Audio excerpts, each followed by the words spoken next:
The cameras were already rolling. The audience was laughing. And sitting just a few feet away from Bill Maher, Ben Affleck suddenly looked like he wished he were anywhere else. It wasn't a scandal. It wasn't a shouting match. It was something quieter, and in some ways, more revealing. A moment on live television where a single exchange shifted the tone of the entire room. Subscribe to Prime Talk. Hit like, and share your thoughts in the comments below. Because what happened that night wasn't just another celebrity interview. It was a live, unedited moment that showed how quickly confidence can turn into discomfort under bright studio lights. And when the guest is someone as seasoned and media-trained as Ben Affleck, that shift becomes even more compelling. The setting was unmistakable. The sharp desk. The studio audience primed for political satire. The confident rhythm of a host known for pushing boundaries. This was Real Time with Bill Maher, a show built on debate, confrontation, and unapologetic opinion. Bill Maher has built his reputation on challenging guests. He doesn't soften questions to make celebrities comfortable. He doesn't pivot away from tension. On his show, conversation isn't decorative, it's direct. And when a Hollywood A-lister agrees to sit in that chair, there's an understanding. This won't be a promotional softball interview. Ben Affleck, by contrast, is no stranger to media scrutiny. An Academy Award-winning actor, director, and producer, he's navigated decades of public highs and lows. From early fame with Good Will Hunting to blockbuster franchises like Batman, to personal struggles that played out in headlines, Affleck has endured relentless attention. He's done late-night comedy spots. He's handled red carpet interviews. He's weathered tough press cycles. But Real Time is different. Unlike pre-taped appearances on shows like The Tonight Show or carefully managed junket interviews, Maher's format leaves little room for safety nets. It's live. It's political. And it often dives into cultural fault lines that can make even seasoned performers pause. When Affleck appeared on the show, he wasn't there purely as a movie star. He's long been outspoken about social and political issues. He's debated religion, foreign policy, and American culture publicly before. He's passionate, articulate, and known for speaking with conviction. That passion, in fact, has defined some of his most viral television moments. So when he sat down across from Bill Maher, viewers expected a strong exchange. They expected disagreement. What they didn't expect was visible discomfort. The early part of the conversation followed familiar ground. Maher's monologue had set the tone. Sharp commentary, pointed critiques. The panel discussion carried the usual energy. Quick banter, ideological contrasts, applause lines. Affleck engaged thoughtfully, leaning forward, speaking clearly, showing the intensity that has often characterized his political discussions. But live television has a way of escalating subtly. It isn't always one explosive statement. Sometimes it's the cumulative effect, a phrase here, a framing there, a question delivered just a little more bluntly than anticipated. Maher has a history of pressing guests on sensitive topics. Religion, extremism, political correctness, cultural double standards. His critics call him provocative. His supporters call him honest. Either way, his questions rarely drift into neutral territory. For Affleck, who has publicly defended nuanced views on complex global issues, the conversation began moving toward one of those fault lines. The type of topic that doesn't allow for easy applause. The type that demands clarity and composure. And that's when viewers began noticing something shift. Affleck's posture changed. His expression tightened. The rhythm of his speech grew more forceful. It wasn't anger in the theatrical sense.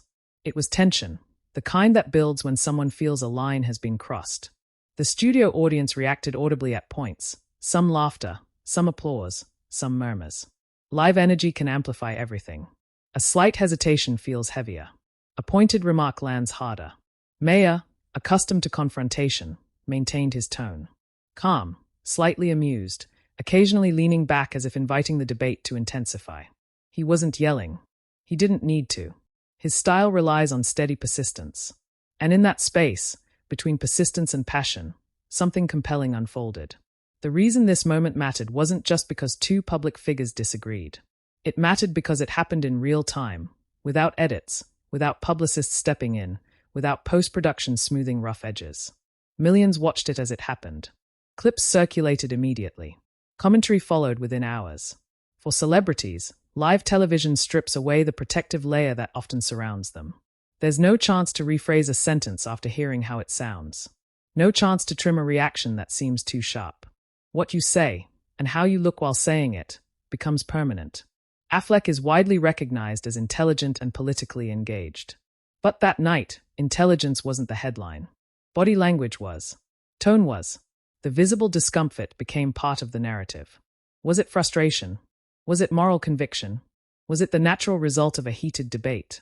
Viewers interpreted it differently depending on their own perspectives. What's undeniable is that the exchange stood out. It wasn't forgettable late-night chatter. It was a collision of two strong personalities on a platform designed for ideological friction. Maher's show thrives on that friction.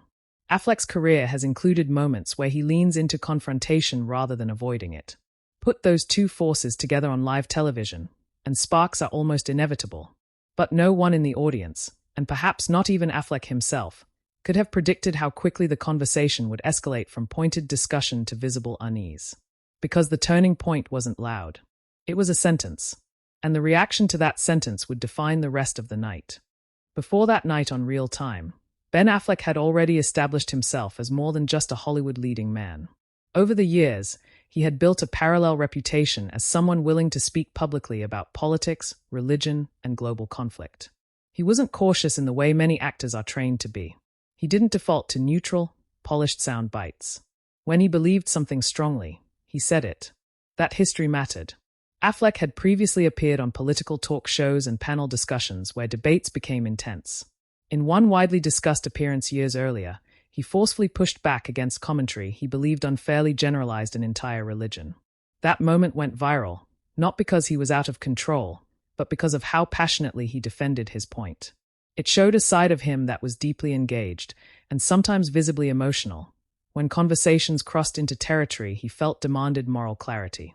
So when he agreed to sit down with Bill Maher, viewers familiar with both men understood the potential for friction. Bill Maher's brand is built on skepticism. He often critiques organized religion. He challenges political correctness. He questions what he views as ideological blind spots on both the left and the right. His tone is frequently calm, even playful, but the content of his arguments can be sharp. He doesn't shy away from controversial phrasing if he believes it makes his point more clearly. Affleck, meanwhile, has spoken about cultural nuance, about avoiding sweeping generalizations, about separating extremist actions from broader communities. He tends to frame issues in terms of fairness and representation.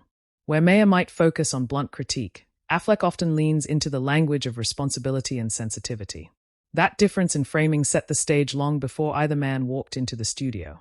In the days leading up to the appearance, there wasn't public controversy between them. There wasn't a headline feud. Affleck wasn't arriving to settle a score. On paper, it was simply another episode featuring a well-known actor joining a political roundtable. But Real Time is structured in a way that heightens unpredictability. The show opens with Maher's monologue, where he sets the tone with jokes and commentary about current events.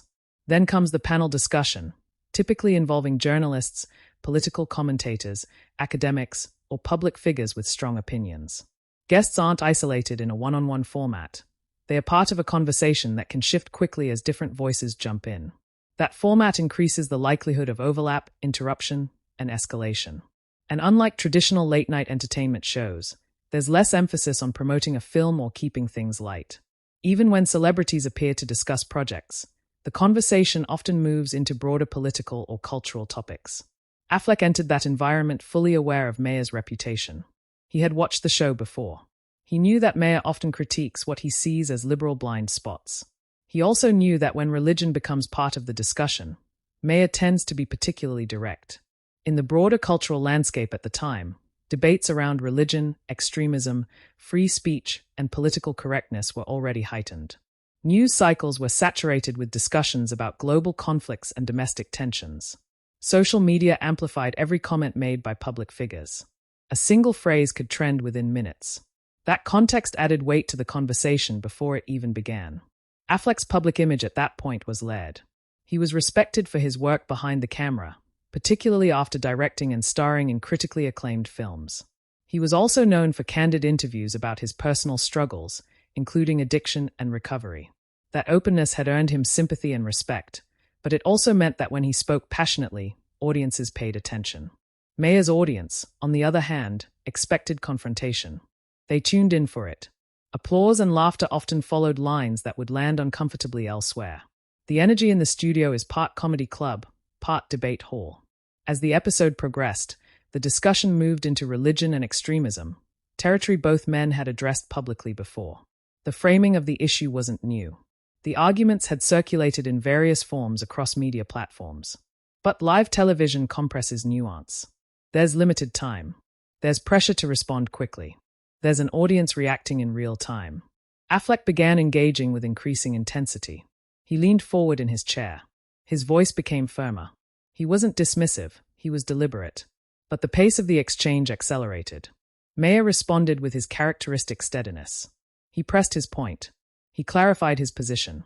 He questioned what he saw as reluctance to confront uncomfortable realities. What makes moments like these compelling isn't just disagreement. It's perception. Viewers began sensing that this wasn't staying within the bounds of routine debate. The back and forth felt more personal, more charged. Affleck's facial expressions grew tighter. His responses lengthened.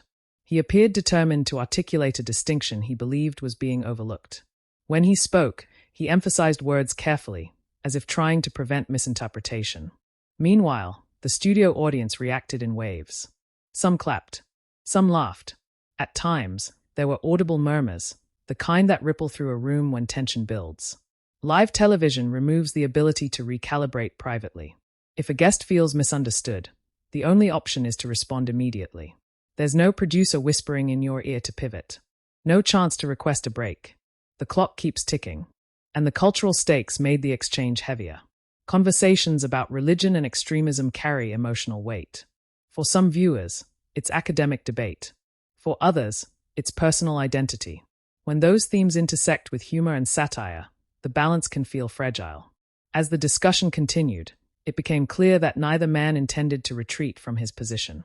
Affleck's tone suggested urgency, not hostility, but a desire to correct what he viewed as a harmful oversimplification. Maher's tone suggested conviction, a belief that he was articulating a necessary critique. The dynamic shifted from conversational to confrontational. Not loud, not chaotic, but unmistakably tense. Affleck began speaking over Maher at moments, trying to interject before a point was fully completed. Maher, in turn, attempted to maintain control of the discussion, occasionally reminding the panel of his argument's core premise. For viewers at home, multitasking or scrolling while watching, something pulled their attention back to the screen. The atmosphere had changed. The laughter was less frequent. The pauses felt longer. This was no longer promotional television. It was live ideological conflict. And just when it seemed the exchange might plateau, a specific phrasing, a pointed framing of the issue, sharpened the disagreement further. Affleck reacted immediately. His body language shifted again.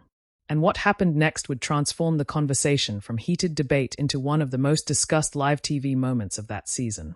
The shift didn't happen with a raised voice. It happened with a sentence.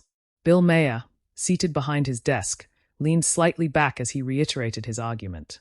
His tone was measured, almost conversational. He framed his critique around extremism and ideology, suggesting that certain problems within religion deserved blunt acknowledgement. The phrasing was direct, the kind that fits Maher's style. Not shouted, not exaggerated, but stripped of cushioning. For a split second, there was stillness. Ben Affleck, seated just to Maher's side, stared forward before turning sharply toward him. His jaw tightened. His eyebrows lowered.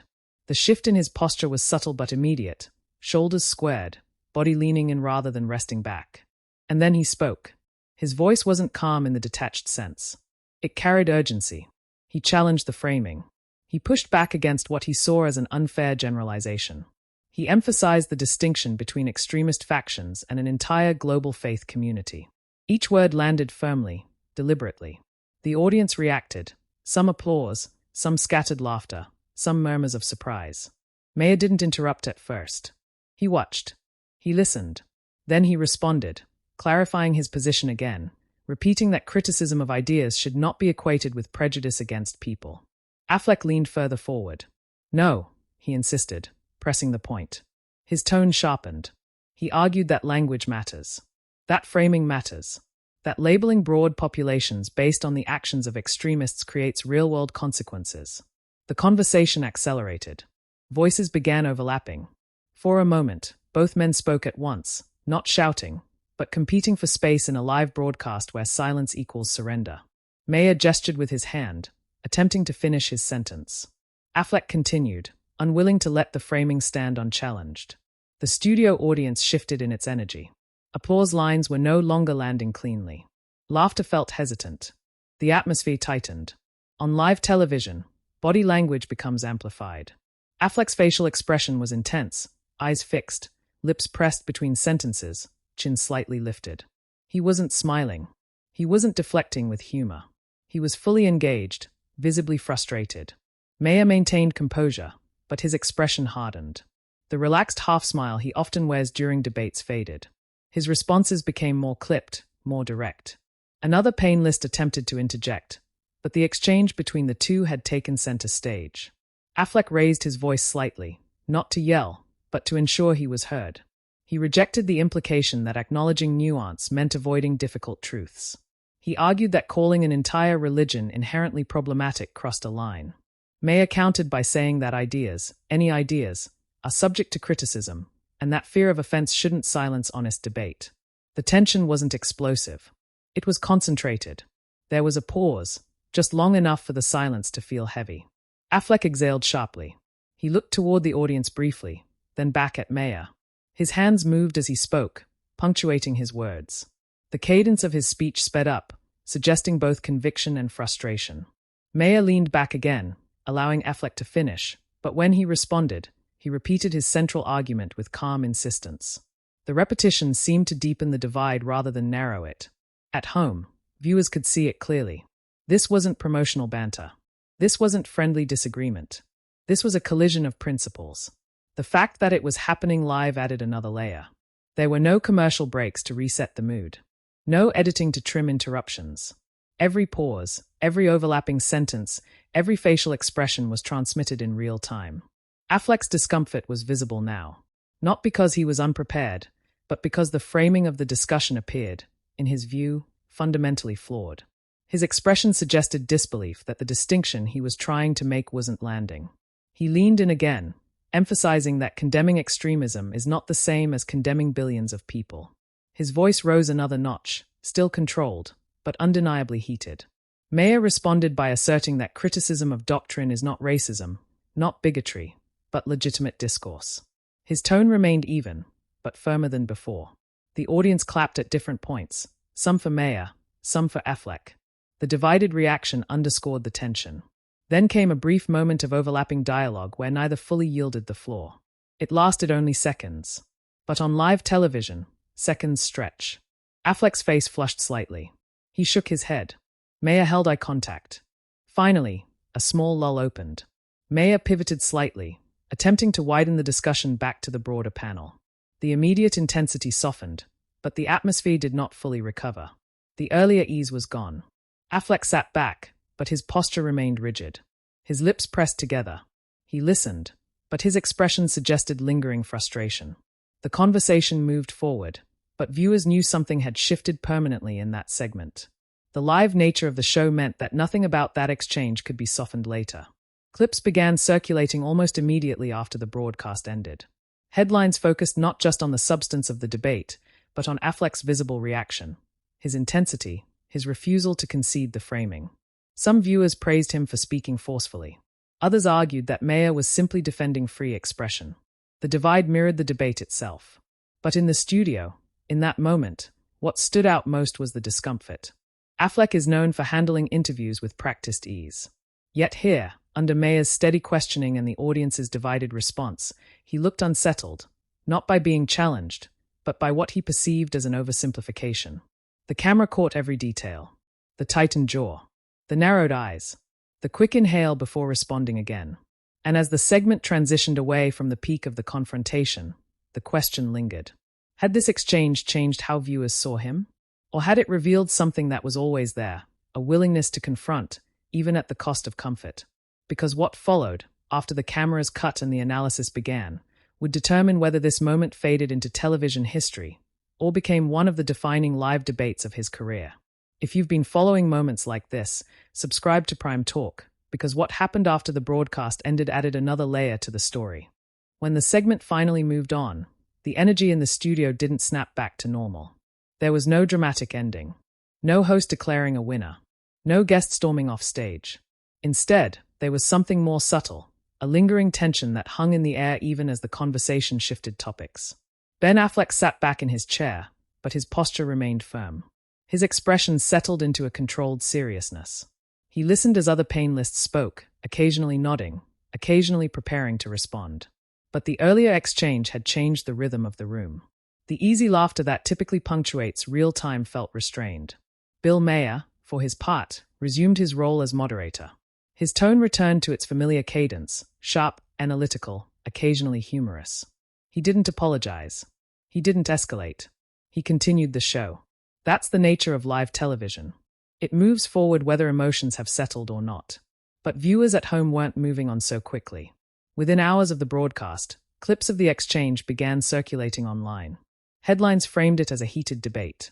Commentators replayed the moment where Affleck leaned forward, voice rising, rejecting what he believed was a harmful generalization.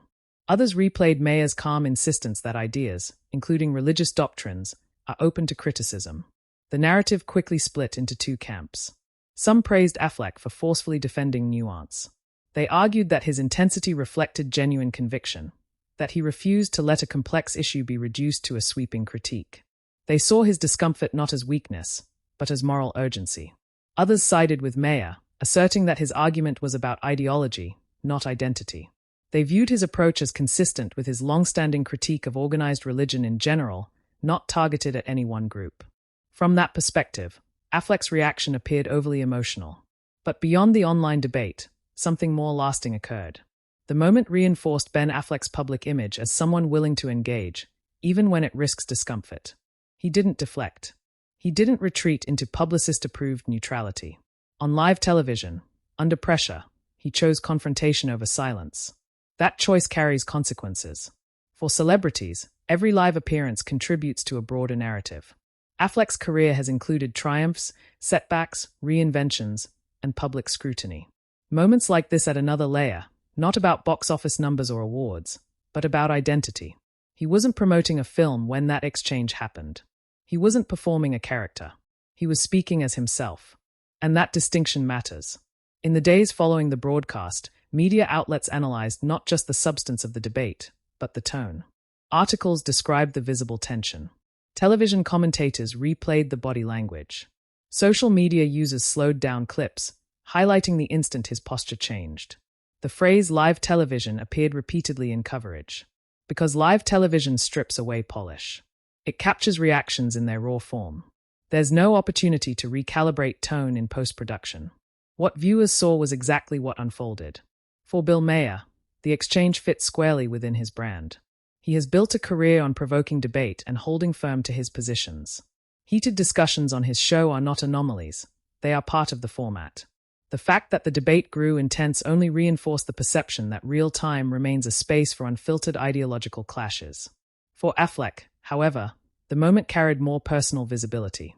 Actors are often judged not only for what they say, but how they say it. His visible frustration became as much a topic of discussion as his argument itself. Yet over time, the clip took on a different dimension. Rather than being remembered as an outburst, it became a reference point, an example of how passionate live debate can become when deeply held beliefs collide.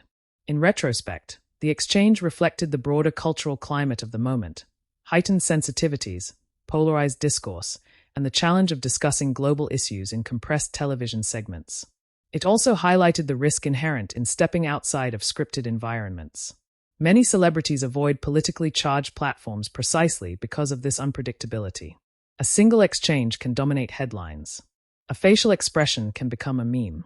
Silence can be interpreted as agreement. Passion can be interpreted as anger. Affleck accepted that risk. And while the moment may have looked uncomfortable, it also underscored something consistent about his public persona. When confronted with a position he strongly disagrees with, he responds directly. In later interviews and public appearances, the exchange was occasionally referenced, not as scandal, but as a vivid example of ideological disagreement playing out live. Affleck continued working, directing, acting, and speaking publicly on issues he cared about. The debate did not derail his career. It did not define him entirely, but it became part of the record. For viewers revisiting the clip years later, What stands out isn't chaos. It's intensity. Two intelligent, outspoken figures defending opposing interpretations of a complex issue. No shouting match. No insults. Just tension, visible and undeniable. And that's why the moment still resonates. In an era where many television appearances feel carefully managed, that exchange felt unscripted. Real. Unfiltered. It reminded audiences that live discussion carries unpredictability, and that even seasoned public figures can reveal flashes of discomfort when convictions are challenged. Ultimately, the debate didn't produce resolution. It wasn't meant to. Real time is not a courtroom or a policy summit. It's a televised conversation. But for a few minutes, that conversation captured something larger. The difficulty of balancing critique and sensitivity, free expression and responsibility, conviction and composure. Ben Affleck walked into that studio as an accomplished actor and outspoken citizen. He walked out the same. Yet for viewers, the image of him leaning forward, voice firm, eyes locked on the host, became a defining snapshot of live television at its most tense. Moments like that don't need theatrics to endure. They endure because they feel authentic. If you appreciate deep dives into real, unscripted television moments like this, subscribe to Prime Talk, like this video, and share your perspective in the comments. These conversations matter, and we'll continue breaking them down with clarity, context, and respect.